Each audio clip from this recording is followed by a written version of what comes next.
സുഭാഷിതം digital ചാനലിലേക്ക് എല്ലാവർക്കും സ്വാഗതം.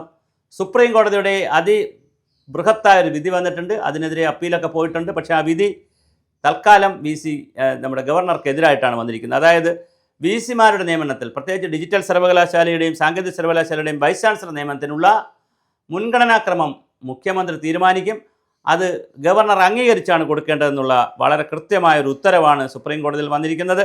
സാങ്കേതിക സർവകലാശാലയുടെയും ഡിജിറ്റൽ സർവകലാശാലയുടെ സ്ഥിരം നിയമനത്തിന് സുപ്രീം കോടതി കഴിഞ്ഞ ദിവസം പുറപ്പെടുവിച്ച വിധിയുടെ പകർപ്പാണ് ഈ കാര്യങ്ങൾ പറഞ്ഞിരിക്കുന്നത്. ജസ്റ്റിസ് സുധാൻഷു ദുലിയയുടെ അധ്യക്ഷതയിലുള്ള സെർച്ച് കമ്മിറ്റി സിമാരുടെ നിയമനത്തിലുള്ള പട്ടിക അക്ഷരമാല ക്രമത്തിൽ തയ്യാറാക്കണം. ഈ പട്ടിക ജസ്റ്റിസ് ദുലിയ മുഖ്യമന്ത്രിക്കാണ് കൈമാറേണ്ടത്. തുടർന്ന് മുഖ്യമന്ത്രി പട്ടികയിലെ പേരുകൾ മുൻഗണനാക്രമത്തിൽ ഗവർണർക്ക് കൈമാറണം. പട്ടികയിൽ ഉൾപ്പെടുത്തിയിരിക്കുന്ന പേരുകളോട് മുഖ്യമന്ത്രി വിയോജിപ്പുണ്ടെങ്കിൽ അത് ഫയലിൽ കുറിക്കാം. അതിനുശേഷം സാധാരണമായി ഗവർണർക്ക് അതിനാധാരമായ രേഖകളും ഗവർണർക്ക് നൽകാം. അതിനുശേഷം മുഖ്യമന്ത്രി പട്ടികയിലെ മുൻഗണനാക്രമം കണക്കിലെടുത്ത് വേണം ഗവർണർ നിയമനം നടത്തേണ്ടതെന്ന് സുപ്രീം കോടതി പറയുന്നു. ഈ മുഖ്യമന്ത്രി കൈമാറിയ പട്ടികയിലെ മുൻഗണനാക്രമത്തിൽ ഗവർണർക്ക് വിയോജിപ്പുണ്ടെങ്കിൽ തീർച്ചയായിട്ടും അക്കാര്യം ഫയലിൽ കുറിക്കാം.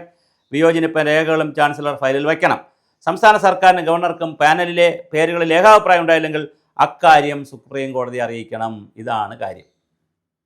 അപ്പോൾ ജസ്റ്റിസ് ഇപ്പോൾ വച്ചിരിക്കുന്ന സെർച്ച് കമ്മിറ്റി ജസ്റ്റിസ് ഒരു ലിസ്റ്റ് തയ്യാറാക്കുക. ആ ലിസ്റ്റ് ആദ്യം മുഖ്യമന്ത്രിക്ക് കൊടുക്കുക. അതിൻ്റെ മുൻഗണനാക്രമം മുഖ്യമന്ത്രിയുടെ ഓഫീസ് തീരുമാനിക്കുക, മുഖ്യമന്ത്രി തീരുമാനിക്കുക. അതിൽ ആരെങ്കിലും ഒഴിവാക്കുന്നെങ്കിൽ അതിൻ്റെ കാരണം എഴുതുക. എന്തുകൊണ്ട് ജസ്റ്റിസ് തന്ന ആളുകളുടെ മുൻഗണനകൾ മാറുന്നു എന്നുണ്ടെങ്കിൽ അതിൻ്റെ കാരണം എഴുതി ഇതെല്ലാം ഫയലിലാണ് ഗവർണർക്ക് കൊടുക്കുക. അപ്പോൾ ഗവർണർക്ക് മൂന്നാമത് പറഞ്ഞ ആളാണ് കൂടുതൽ നല്ലതെന്നുണ്ടെങ്കിൽ ഗവർണർക്ക് ഇങ്ങോട്ട് തിരിച്ചെഴുതാം. അങ്ങനെ ഇവർ തമ്മിൽ തർക്കം വന്നാൽ ഇത് സുപ്രീം കോടതി അറിയിക്കണം. അന്തിമ തീരുമാനമെടുക്കുന്നത് സുപ്രീം കോടതി ആയിരിക്കുമെന്ന് JB പാടിവാലയും KV വിശ്വനാഥൻ എന്നിവരടങ്ങിയ 3 അംഗ സുപ്രീം കോടതി വിധി ബെഞ്ച് വ്യക്തമാക്കി. ചുരുക്കത്തിൽ കളിച്ച് കുളിപ്പിച്ച് ഇതെല്ലാം കൂടി സുപ്രീം കോടതിയുടെ അടുത്ത് എത്തുന്ന രീതിയിലേക്കായി ഈ രാജ്യത്തെ ആൽബർട്ട് ഐൻസ്റ്റീനെ ഇവിടുന്ന് ആയി കൊണ്ടുവരാൻ പറ്റുമോ എന്ന് ചിന്തിച്ച സംസ്ഥാനമാണിത്. ആൽബർട്ട് ഐൻസ്റ്റീൻ എന്ന് പറയുന്ന ലോകപ്രശസ്ത ശാസ്ത്രജ്ഞനെ കേരള സർവകലാശാല ആയി വൈസ് ചാൻസലറെ കൊണ്ടുവരാൻ പറ്റുമോ എന്ന് ആലോചിച്ചൊരു സംസ്ഥാനത്താണ് സിമാരുടെ നിയമനം. സുപ്രീം കോടതി വരെ പോയി നിങ്ങൾ തീരുമാനിക്കണം, തമ്മിൽ അടിയുണ്ടാക്കിയാൽ ഇങ്ങോട്ട് പോരണം എന്ന് സുപ്രീം കോടതി പറയുന്ന നിലയിലേക്ക് മാറിയത്.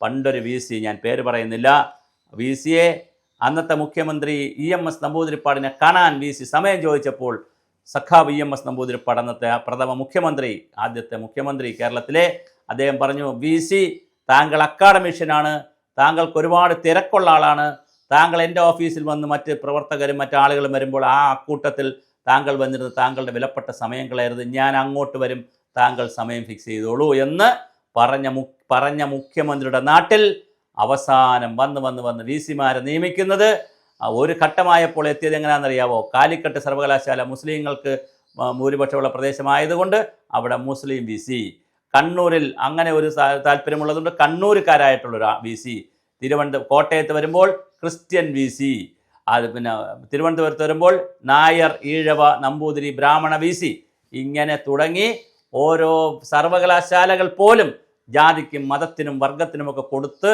ആ പരീക്ഷണമുള്ള നടത്തി വലിയ തർക്കങ്ങളുണ്ടായി. 13 സർവകലാശാലകളിൽ സിമാരില്ലാത്ത അവസ്ഥ വന്നു. അവസാനം ഇപ്പോൾ ഡിജിറ്റൽ സർവകലാശാലയുടെയും സാങ്കേതിക സർവകലാശാലയുടെയും ടെക്നിക്കൽ യൂണിവേഴ്സിറ്റിയുടെയും സിമാരെ നിയമിക്കുന്നതിൽ സുപ്രീം കോടതി വരെ ഗവർണറും മുഖ്യമന്ത്രിയും അല്ലെങ്കിൽ സർക്കാരും പോയി. അവസാനം ഇപ്പോൾ നമ്മുടെ ഗവർണർ വീണ്ടും അപ്പീൽ പോകുമോ എന്നറിയില്ല. ഇത് ഫുൾ ബെഞ്ചാണ് പറഞ്ഞിരിക്കുന്നത്. ഇനി അതിന് മുകളിൽ വല്ല അപ്പീലിന് പോകുമെന്ന്, റിവിഷനൊക്കെ പോകുമെന്നറിയില്ല, റിവിഷൻ പെറ്റീഷനോ കൊടുക്കുമെന്നറിയില്ല, എൻ്റെ നിയമവശമൊന്നും എനിക്കറിയില്ല. എന്തായാലും വളരെ ഗുരുതരമായ രീതിയിൽ ഒരു അക്കാഡമിക് സംവിധാനത്തെ, ഒരു ഭരണവ്യവസ്ഥയും അതുമായി ബന്ധപ്പെട്ട് നിൽക്കുന്നവരും സുപ്രീം കോടതിയിൽ എത്തിച്ചു എന്നുള്ളത് ഖേദകരമാണ്. നമുക്ക് വേണ്ടത് ഏറ്റവും പ്രഗത്ഭരായിട്ടുള്ള, രാഷ്ട്രീയത്തിന് അതീതമായിട്ടുള്ള, പക്ഷപാതങ്ങൾക്ക് അതീതമായിട്ടുള്ള ഏറ്റവും പ്രഗത്ഭരായിട്ടുള്ള ആളുകളെയാണ് സിമാരായിട്ട് വയ്ക്കേണ്ടത്. നിർഭാഗ്യവശാൽ അങ്ങനെയൊന്നും ഇവിടെ നടക്കുന്നില്ല എന്നുള്ളത് ഗതികേടാണ്. ചുമ്മാതല്ല പിള്ളേർ 80,000 സീറ്റുകൾ ഒഴിഞ്ഞു കിടക്കുന്നത്, ലക്ഷക്കണക്കിന് കുട്ടികൾ പുറത്തുപോയി വിദ്യാഭ്യാസം ചെയ്യുന്നത്. കേരളത്തിലാരും തിരിഞ്ഞു നോക്കാതെ കോളേജുകളിൽ പലതിലും പൂച്ചയും പട്ടിയും പെറ്റ് കിടക്കുന്നതിൻ്റെ കാരണം നമ്മുടെ സിമാരുടെ നിയമനത്തിൽ ഉൾപ്പെടെയുള്ള അതീവ ഗുരുതരമായ അഴുക്ക പൊളിറ്റിക്സിൻ്റെ, നല്ല പൊളിറ്റിക്സ് നല്ലതാണ്, അത് ജനാധിപത്യത്തെ ശക്തിപ്പെടുത്തും.